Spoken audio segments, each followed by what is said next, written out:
ये आकाशवाणी दिल्ली है। कृपया हमारे अगले कार्यक्रम की प्रतीक्षा कीजिए। ये आकाशवाणी है। प्रस्तुत है लोकसभा में आज हुए प्रश्नकाल की कार्यवाही की recording. This is Delhi. Please stand by for the next programme. This is Akashvani.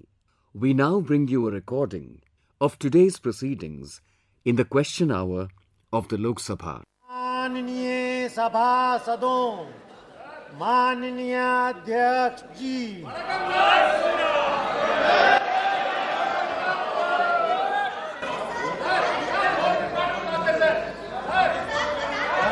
प्रश्नकाल क्वेश्चन नंबर 161 श्री दुर्गादास उल्गे। प्रश्न क्रमांक 161। प्रश्न संख्या 161। क्या पंचायती राज मंत्री ये बताने की कृपा करेंगे कि पंचायतों में गुणवत्तापूर्ण अवसंरचना के निर्माण के लिए किए जा रहे कार्यों का ब्यौरा क्या है? क्या उक्त कार्यों के लिए पंचायतों द्वारा किए जा रहे सीधे भुगतान के कारण ग्राम विकास के कार्यों की उपेक्षा की जा रही है, और यदि हाँ तो तत्संबंधी ब्यौरा क्या है? और मध्य प्रदेश में ऐसी पंचायतों की संख्या का ब्यौरा क्या है जिन्हें सरकार द्वारा कार्यान्वित की जा रही योजनाओं का लाभ मिला है? प्रश्नकाल के बाद आप दिया जाएगा। पंचायती राज राज्य मंत्री श्री कपिल मोरेश्वर पाटिल। महोदय जी, पंचायतों को प्रश्नकाल में कोई स्थगन नहीं होता। माननीय अध्यक्ष जी, आपके माध्यम से माननीय मंत्री जी से पूरक प्रश्न के प्रति उत्तर की अपेक्षा करता हूं। महोदय जी, पंचायतों को आत्मनिर्भर बनाए जाने के लिए सरकार द्वारा क्या क्या प्रयास किए जा रहे हैं तथा मध्य प्रदेश में जहां सर्वाधिक जनजातीय समाज निवास करता है वहां पंचायत स्तर पर कौन कौन सी जन कल्याणकारी योजनाएं क्रियान्वित की जा रही है? धन्यवाद। अध्यक्ष महोदय, पंचायत राज संस्थानों को मजबूत करने का कार्य निरंतर चलता रहता है। इसमें राज्य सरकार और केंद्र सरकार दोनों मिलजुल कर ये कार्य करते रहते हैं।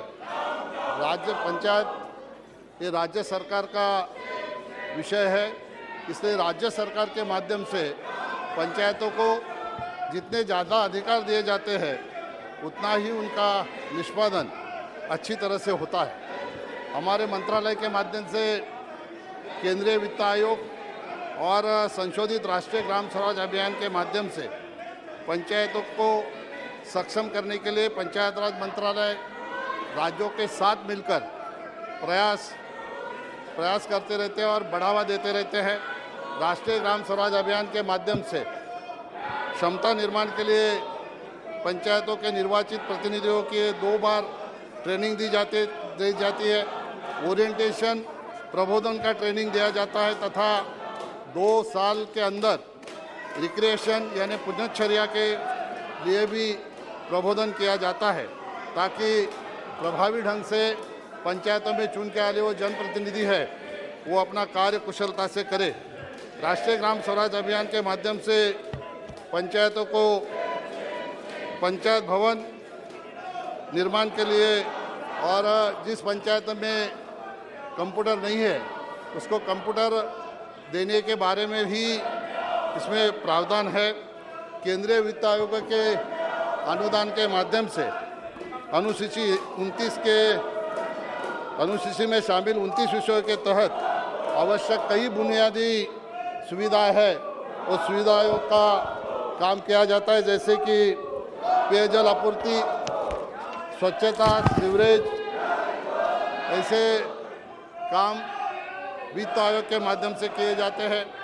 मुझे बताने में खुशी है कि जब 10वां वित्त आयोग आया था तो उसका बजट था 4,380 करोड़। 11वां वित्त आयोग आया उसका बजट 8,000 करोड़ था। फिर 12वां वित्त आयोग आया उसका बजट 20,000 करोड़ था। तो 13वां वित्त आयोग आया, 13वां वित्त आयोग का बजट 60,050 करोड़ था।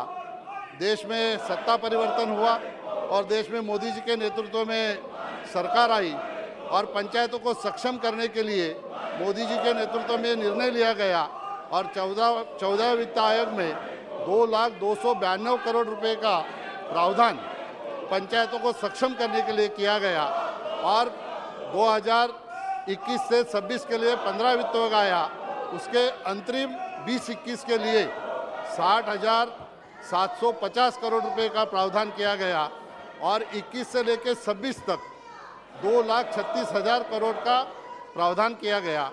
अंतरिम और मूल दोनों को जो अगर जोड़ा जाए तो पंचायतों को सक्षम करने के लिए लगभग 2,97,555 करोड़ का प्रावधान फाइनेंस कमीशन के माध्यम से इस पंचायतों को सक्षम करने के लिए किया गया है।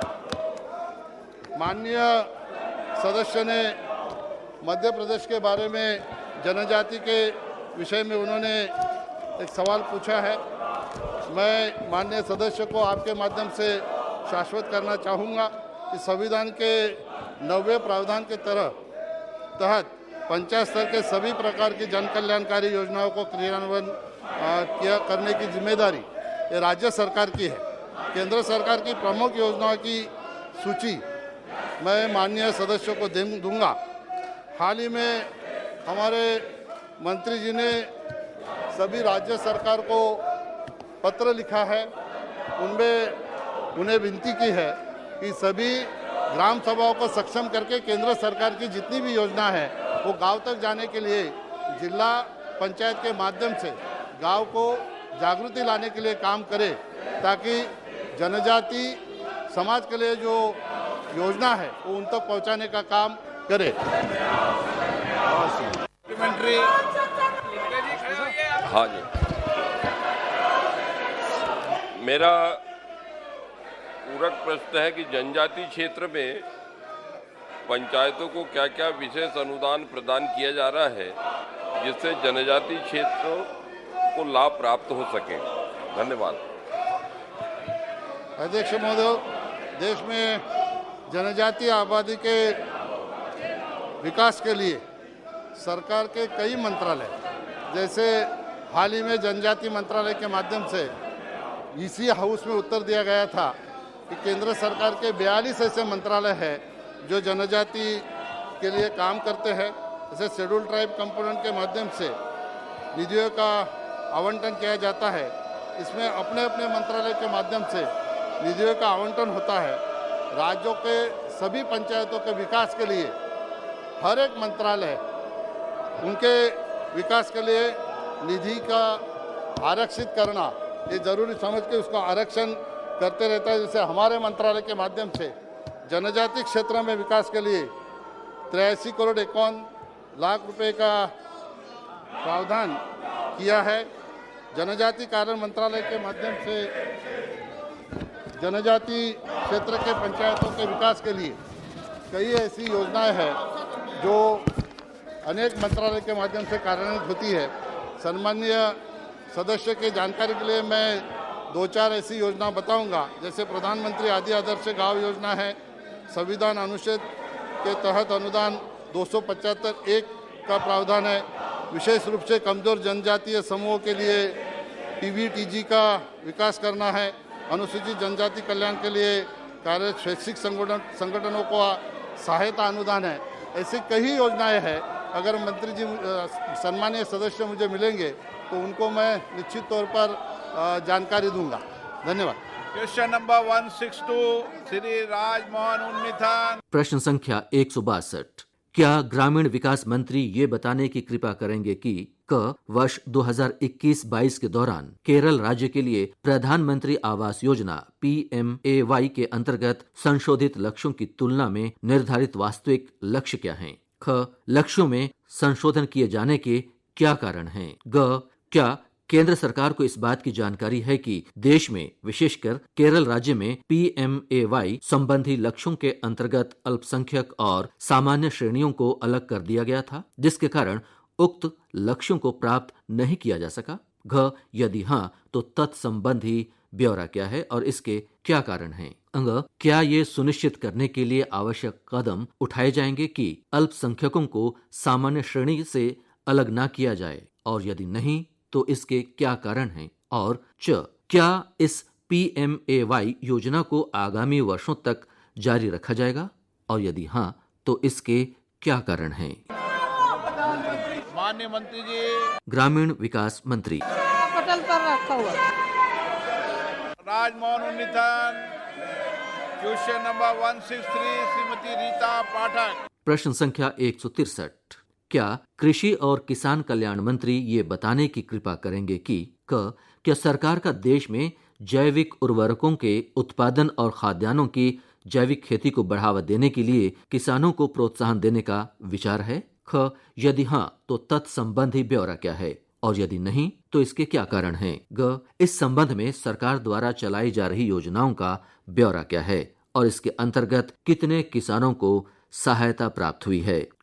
वर्ष 2021-22 के दौरान अब तक आवंटित जारी और उपयोग की गई निधियों का राज्यवार और योजनावार ब्यौरा क्या है? और देश में कृषि को बढ़ावा देने के लिए कार्यान्वित की जा रही केंद्र प्रायोजित योजनाओं का ब्यौरा क्या है?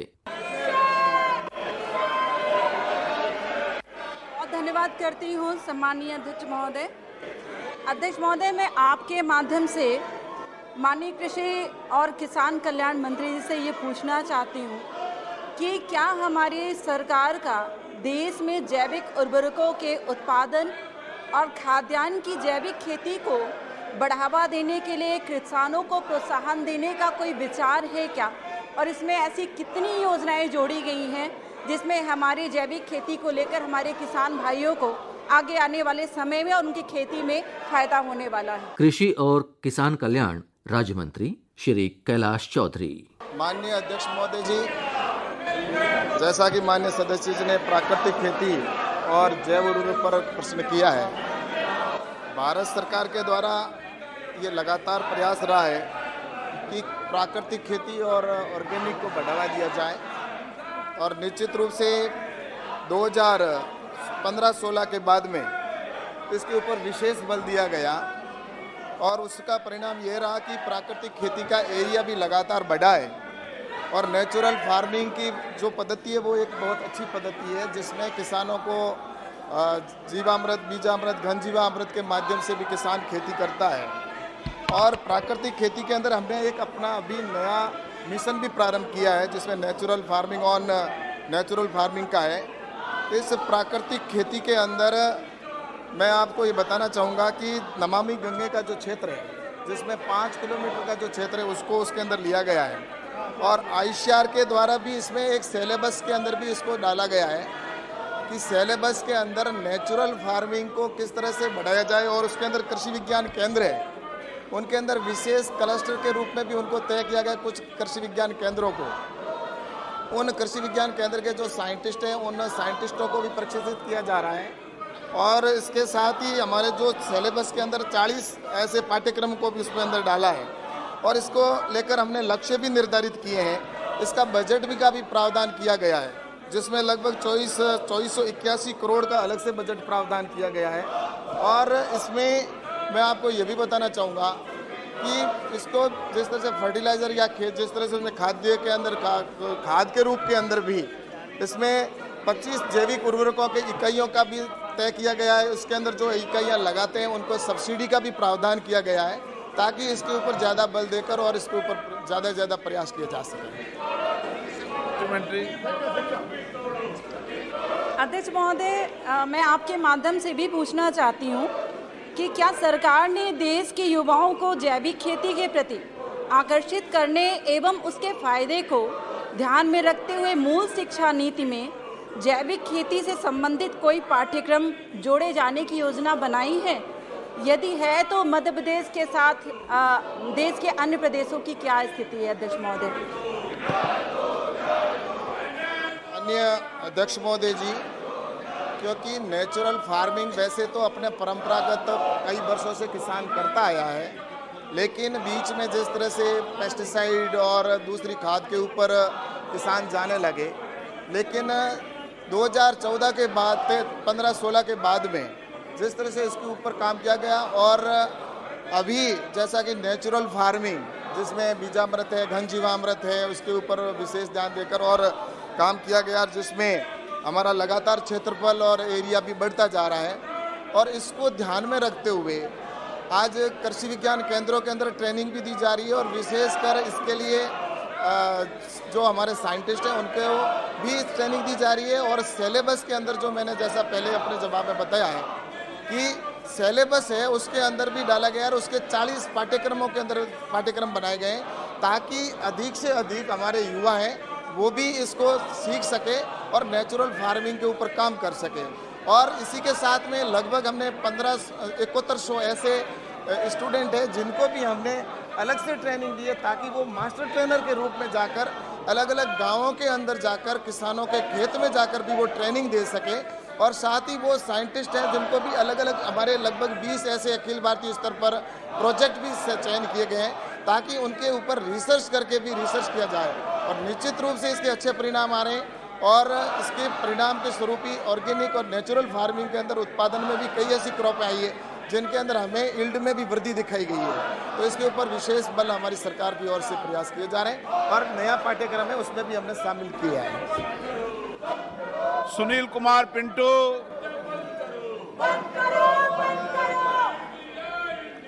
धन्यवाद अध्यक्ष महोदय।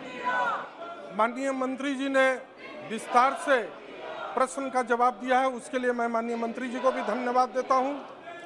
मैं आपके माध्यम से माननीय मंत्री जी और सरकार से यह जानना चाहता हूं कि आपने अपने प्रश्न के उत्तर में लिखा है कि जैविक खाद की बढ़ावा आपने 2015-2016 से शुरू किया है और अभी तक मात्र 16 लाख किसानों को इसका लाभ मिला है जो इससे लाभान्वित हो पाए हैं।